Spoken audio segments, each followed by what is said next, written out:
This video is about how to operate an exciting new salt tester. With the help of Michael Bayer of NanoNord, we will show how to set up a test for liquids and for solids. Liquids like soy sauce and solids like chips. The first segment will be for a liquid product like soy sauce.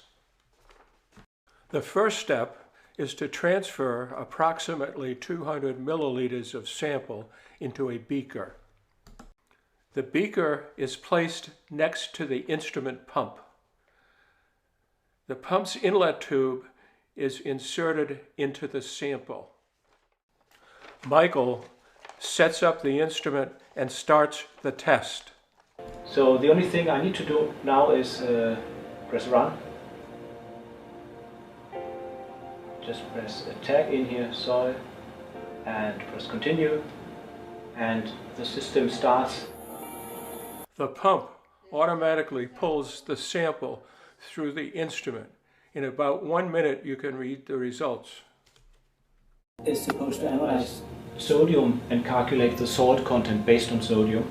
So it will spit out basically two numbers here. We have a sodium number in percentage and we have the salt content derived from sodium. This is what the readout looks like on the display. Setting up for a chip test involves homogenizing that sample. First, assemble a balance and a small mixer. Tear the mixer's container on the balance. Michael will show you how to set up the sample. So I will use 50 grams of these crisps here, approximately, and 450 grams of water. Use 500 in total. This sets up a 10-to-1 dilution factor for the crisps. Here we have 50 grams now, and I will add 450 milliliters of water. After adding the water, the container is placed on the mixer and covered. Put the cover on and then start the mixer. Homogenize it until it's nicely homogenized. So this is what you end up with after homogenizing. Place this sample next to the instrument and insert the pump inlet tube.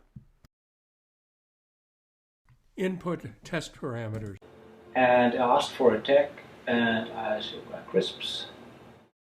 Press continue.